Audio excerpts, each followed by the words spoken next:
Jamestown. He and his wife brought along their 4 dogs, and they might now head to California to stay with his dad for a while. All right, thanks, Pat. That's Colorado Public Radio's Pat Mack. I'm Anna Hannell, CPR News.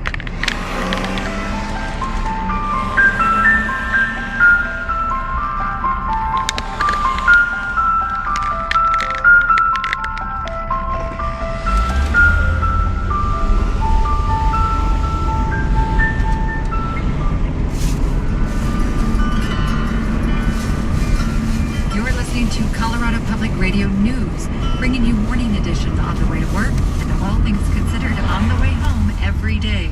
Colorado Public Radio News on 90.1 FM in Denver and online at cpr.org.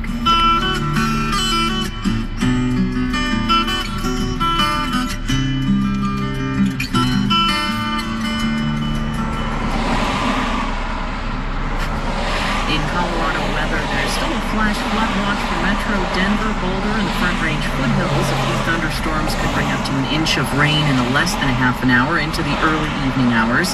Tomorrow it should be sunny around Denver, highs near 85. Also sunny on Wednesday with highs in the mid-80s, although there's a slight chance for afternoon storms on Wednesday.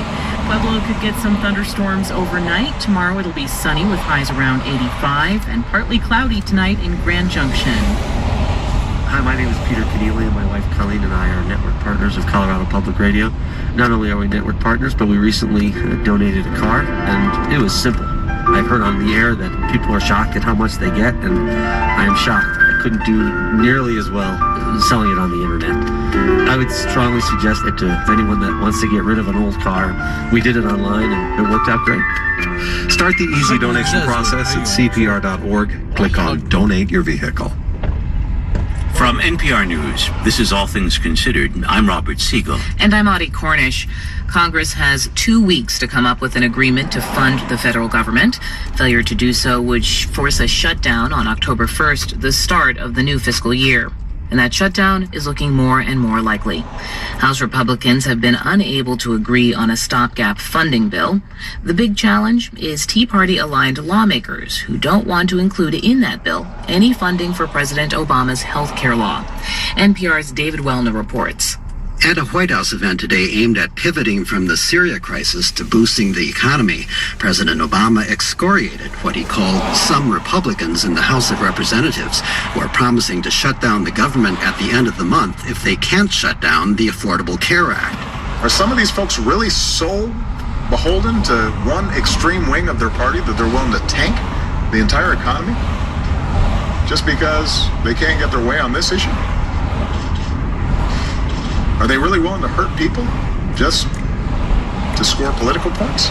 There was no immediate reply from House Republicans. The GOP-led House has remained out of session since last Thursday, while the Democratic-led Senate adjourned after just a 5-minute session, citing today's shooting rampage at Washington's Navy Yard.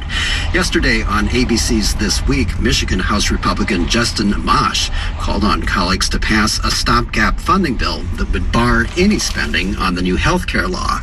Everything except Obamacare. Send it to the Senate, send the Republican version to the Senate, let them negotiate on it, and we'll try to come up with a compromise. But you can't start where the Democrats want us to start. You have to start with a Republican proposal. We have a Republican majority that was elected by Republicans. Let's start with a Republican proposal. House GOP leaders are wary of stripping funding from the Affordable Care Act, but their plan to make that merely an option for the Senate ran into fierce resistance last week from a few dozen Tea Party-aligned conservatives. By Thursday, House Majority Leader Eric Cantor seemed to be singing their tune. We need to sit down and discuss with this administration how we're going to affect the reforms that we need on the entitlement side, affect the delay of Obamacare. That's what we've got to do. But by demanding a defunding of Obamacare, longtime budget watcher Stan Collender says House Republicans risk damaging their party's prospects, since polls indicate Republicans would take most of the blame for a shutdown. What House Republicans may well be doing is threatening the ability of Republicans to take over the Senate or the White House anytime soon. In fact, I've had a number of House Republicans tell me that their goal is just to keep the House, and therefore they're going to continue to be hardliners. Because, as Collender notes, many of those hardliners are in solidly conservative districts where their re-election is a given. David Wall, NPR News, the capital. New U.S. poverty numbers come out tomorrow, but the nation's traditional poverty measure isn't necessarily the best way to measure poverty. As Pam Fester of NPR's Planet Money team reports, the official numbers leave out some crucial information. Ronald Reagan had this famous quote. My friends, some years ago, the federal government declared war on poverty, and poverty won. But Christopher Weimer, a researcher at Columbia University, says it might only look like that because of how the government measures poverty. If we're measuring poverty in a way that doesn't actually capture some of the main things that we do to fight poverty in this country, then of course you're going to be able to tell a story that we fought a war on poverty and poverty won. What Weimer means is this. The government counts the poor using a 50-year-old formula. It looks at an individual's or a family's cash income to see if it falls below a certain line. But it doesn't count things like food stamps and other aid. Things like school meals, things like housing subsidies, housing assistance. Even though such benefits can help a struggling family get by. Take Ann Valdez of Coney Island, Brooklyn. She's 47, a single mother with a teenage son at home. We meet at the boardwalk near the amusement park, where she used to work as a teen. Hey, bud. How you doing? Doing good. But today, Valdez has no job, hasn't had one for a while, and by government standards, she's extremely poor. Cash, I'm getting something like $130 every 2 weeks for me and my son. That's from welfare, and all that's counted as income in the poverty measure. What's not included... Food stamps is $367. That's once a month. The government, which requires Valdez to do 35 hours of unpaid work a week for her benefits, also pays $283 a month for public housing.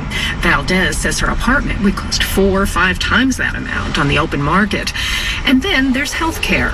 I have Medicaid, but thank God, my son and I don't get too sick. We don't get sick too often. Valdez still has a tough time making ends meet. No, we are not living the life of Riley, okay? But depending on how you do the math, she is getting at least 3 times, and probably a lot more than what the official numbers show. Which raises the question, is she still poor? And by whose definition? Linda Gibbs, New York's deputy mayor, says the answer is important. If you're in the business of saying poverty is a problem, we want to overcome poverty, we want to help people to not live in poverty, you've got to know what you're talking about. So, a few years ago, the city developed its own poverty measure. It was frustrated that the federal one was so limited. New York now looks at the impact of benefits and cost of living, and in fact, the federal government has since adopted a similar supplemental measure. Gibbs says the city has learned some valuable things, like how much children are helped by public assistance. But she admits even New